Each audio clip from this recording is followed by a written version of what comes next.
Hello everyone and welcome back to the channel. Today we'll be playing more Light-Paws, one of my favorite deck and archetypes to play. It's been really nice being on the play with this deck, and sometimes on the draw we can find our way out of these tough spots with Mox Amber and other things alike. But here's the deck list if you want it. Feel free to pause. Other than that, we're just going to try to get right into the games. I hope you all enjoy. And there's just like nobody playing, huh? Or is it Mythic after Diamond? Is that how it works? I mean, I guess it's like less of a jump. No, not my hero. You can't be doing this. Please don't be playing spirits. Have a bounce. You have counters. Cream Phantom, a decision you have to make. I get hit for 3. Cave of Kolos, great draw. So we'll play this first. Good look. Big action. Do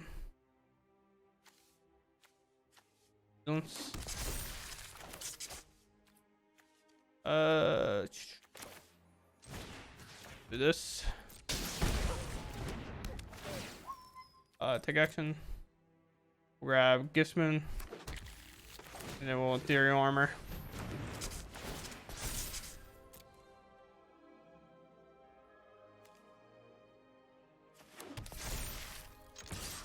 And we got a 13-10.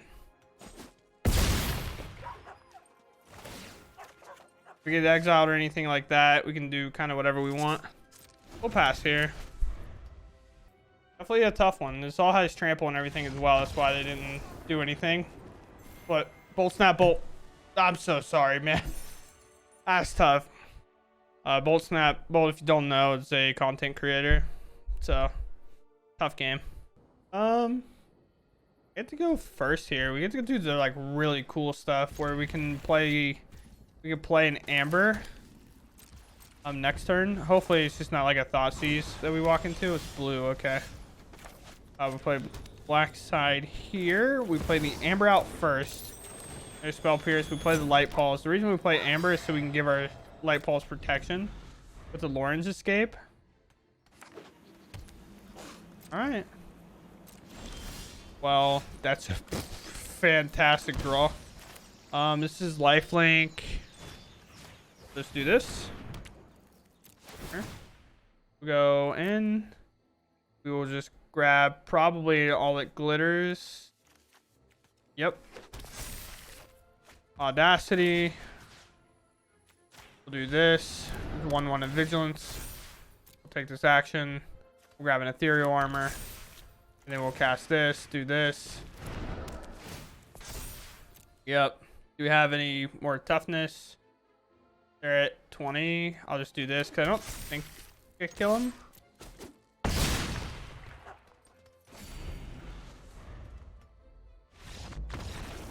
Just bear. I go first. I have Virtuosos. I have Sentinel's Eyes. Virtuoso is like a pretty solid card. Maybe not our favorite card in this spot. So if we do find a Light-Paws, it's going to be a good bait card to throw out there, get hit, and then we can play Light-Paws, play Sentinel's Eyes, go get Kai's. Well, we don't have to go get it if we just draw it, I guess. Virtuoso, if you would mind not getting hit with any removal spell in their entire deck, that'd be great. Oh.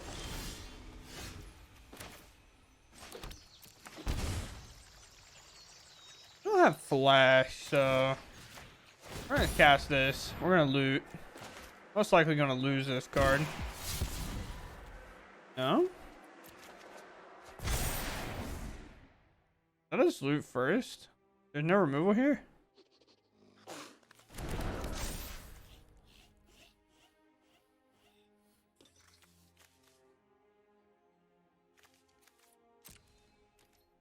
We're trying to go to combat here for 6.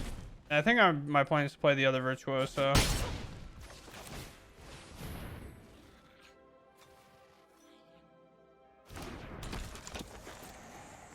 Either holding up a negate or just impulse. Magma Opus, okay.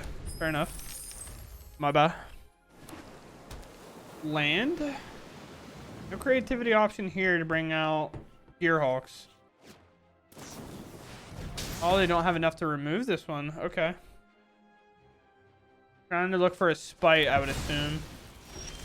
And not find it, but don't worry. It doesn't seem like I also am going to find it. We play this to play this first. We target. Audacity is great. We get rid of the amber here. I think we one-shot him, actually. Because this will put us to 6, so we end up finding our way there.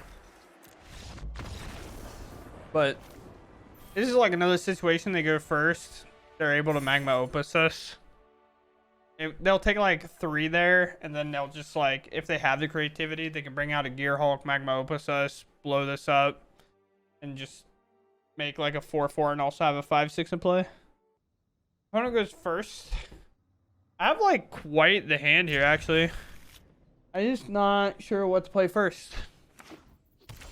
That's not good. Man, Light-Paws is gonna get so much better if we get the 1-drop Hexproofer. Death Touch, oh no. Mox Amber's good. We don't have an escape, but I can do some things here. This is legendary. We cast an aura equipment spell. I'm gonna play the Light-Paws here. Play the Amber. Play a Sentinel's Eye. Give it 1/1 in Vigilance. Go in our deck and grab Kai's Ghost Form to make sure it sticks around for a turn. We won't be blocking, of course, but we have a way to kind of go over it. They hit me with the Go for the Throat. We'll bring it back. Maybe they have the push to follow it up as well. If they do, it's tragic. They hold back. Okay. This is escape for exile 2 other cards in the graveyard. Sentinel's Eye is the only one in there. Audacity.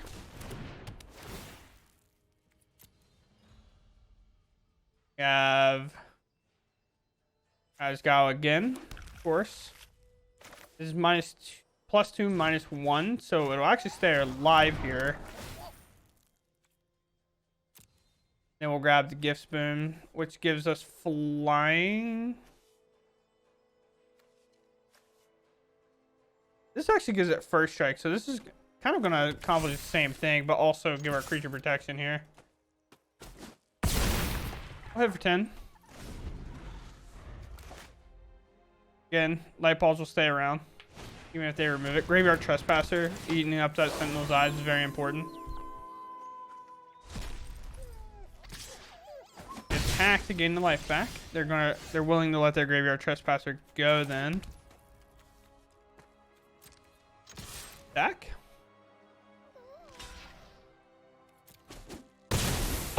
First striking trample, so we hit. I don't think they'll have a total board wipe. So is it supposed to be SRAM or is it supposed to be Virtuoso? I think it's SRAM, please. I guess we could, no, because then this still kills both of these because it's not big enough to take it out.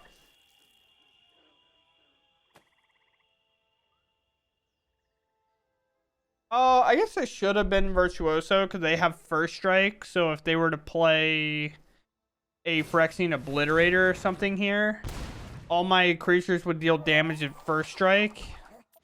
Because they would be able to block and then block with an Obliterator if I don't draw an aura.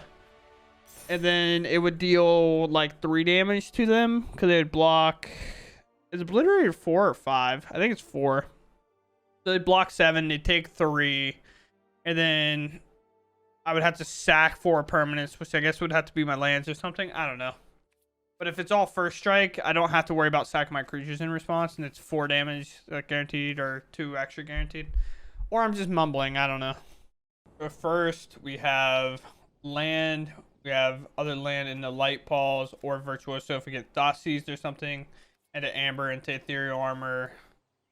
Maybe we play Gift Spoon first. Let us tap. Playing Angels, pass. Oh, it's an Elvish Mystic. I think this just screams elves to me then. So I feel like I'm safe to play this Light-Paws. Play this. Play Play the boon. 1-0 and flying. Get us in the air. Go get our protection spell just in case. In case they find themselves having like a fatal push in hand. Maybe they have 2. Maybe we get hit with like a Besiju or something. Green black. There's a couple of things it could be. I think it's yourself. Deathrite Shaman. I forgot that Deathrite Shaman's legal in Pioneer. What? The absolutely slam dunk ban in like in whatever other format it is. We actually have to play Virtuoso here because we need to draw. Okay, well, it didn't draw us anything good. I was really looking for draws here. I'll take combat resource, I guess. We already have flying. They can't really do anything about it. So we'll attack here. We'll draw. Another Virtuoso. I'm going to just go ahead and play out the Skrelv. Because now we can give like Virtuoso protection from green and attack in the air, and we have lethal.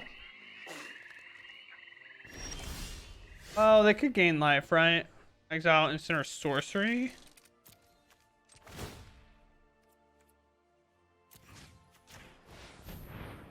I mean, we're gonna just fire this off now. See if they got anything.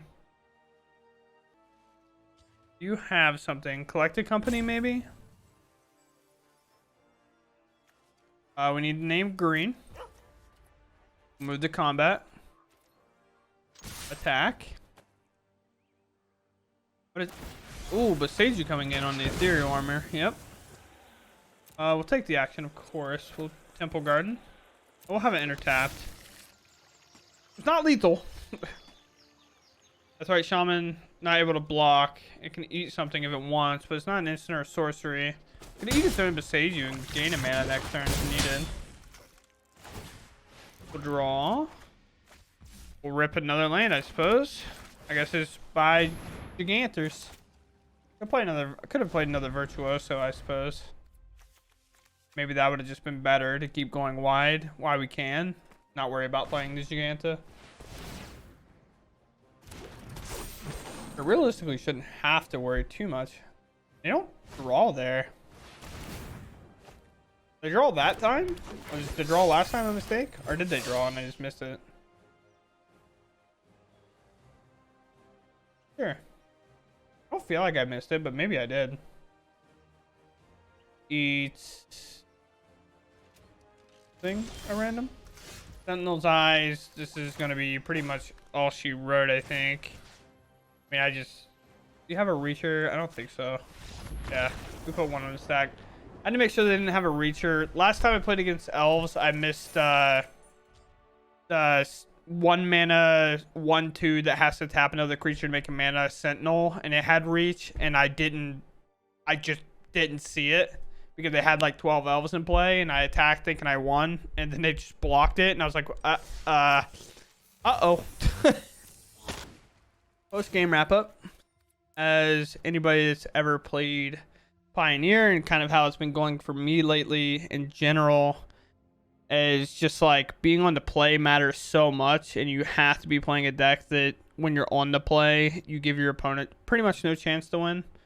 If you're playing in an aggro deck. So that's one of the reasons we're really like, I've kind of fallen in love with this Mox Amber play, along with the, where are they at, thinking in here, these Skrelvs.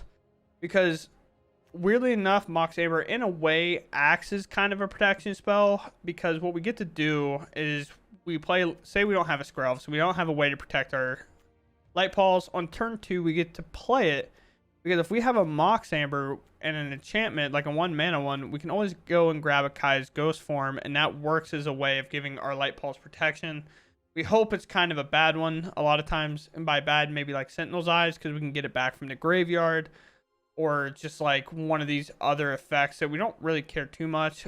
Audacity is also good, but if we get to play these, we get to play a Ghost form, 1 to Light-Paws that gets to keep it around for 1 extra turn, and then we actually get to kind of set up and work on our game plan from there. Other than that, I personally enjoy Light-Paws, and I know we're talking about like more competitive best of one stuff, but in Commander, like Light-Paws is my $50 like budget Commander deck. We as a shop like at Apex, we made like a $50 and $100 budget decks, and Light-Paws is my $50 one because I personally enjoy playing Light-Paws a lot. Yeah, I think the fact of attaching an aura and going and getting another one and attaching it, kind of being like that old style green white toolbox deck that kind of just fallen out of favor, is kind of the same thing where you have to like give Light-Paws all the tools to stay alive, and I just personally like it in my head. But other than that, pretty good. Virtuoso is a good follow-up card, like the best one that can imitate Light-Paws in the regards of just being like, we'll target this, it'll just get huge, and then eventually try to give it protection to attack through. Ram is kind of a catch-up card or a push-ahead card, or the card you throw out first to let it get hit by a removal spell, and hopefully Light-Paws can stick around after that, especially if we do find that third land, because finding land in this deck is a little tough for sure. But the best ones in terms of equipment is kind of ethereal armor. All that glitters is another one of that. They get a 1/1 for each enchantment you control. It says artifact on all that glitters, but mainly it's enchantments. Artifacts being like Mox Amber and Skrelv actually participate to the all that glitters, but a lot of times you're grabbing the ethereal armor, which is really nice because it makes your creature grow insanely big. The best other one is probably Gift Spoon, because it's kind of in a lot of ways in the meta right now says your creature's unblockable, but it gives it flying. It can also be brought back from the graveyard for a lot of mana, but having that reoccursion is really nice. And then Lawrence Escape is a one of's actually found itself in a really good spot, at least for me. Sometimes having it available has been really nice. This is kind of just another one that we get to play. Kai's Ghost Form has been the other super solid card. I actually bumped this to 2, especially in best of 1, because as a one of, it seemed like I always needed another one, and I'm always grabbing it to make sure that my creature doesn't die. If my creature dies more than twice, most of the time I'm not winning that game anyway. Especially, like, if I don't win the third time it's been back, like, my hand's probably not strong enough to get through. I've also liked grabbing Combat Researcher because it gives our Legendary Ward 1, which makes it a little bit harder to remove, and it allows us to draw some cards. The other ones are kind of played for recursion, and then Runes for the lifelink. It's like a weird to kind of talk about this deck because there's so many tools in it, and without going super long, that's kind of all I really have to say. This deck's fun. It's really craftable as well, in my opinion.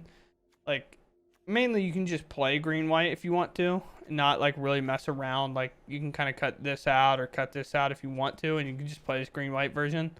Just the Rams and Light-Paws, of course, are your rares, but other than that, I'm pretty sure you're pretty clean on them. And besides, like, Mana Base and this, like, all these other cards over here are actually not rares or mythics, so you can actually craft the majority of your deck and play something like a Light-Paws. And in the future, especially, like, with Pioneer, we do have the 1-mana hexproofer that just has hexproof in general, so it's a really good turn 1 play that we'll get to make in the future and be able to play it around Light-Paws, because they won't have a way to necessarily pick that one up, so we can dump enchantments onto it instead in the time being until we find ourselves another Light-Paws. And I hope you all enjoyed. I enjoy playing this deck. It's one of my favorites, and I will see you around in the next one.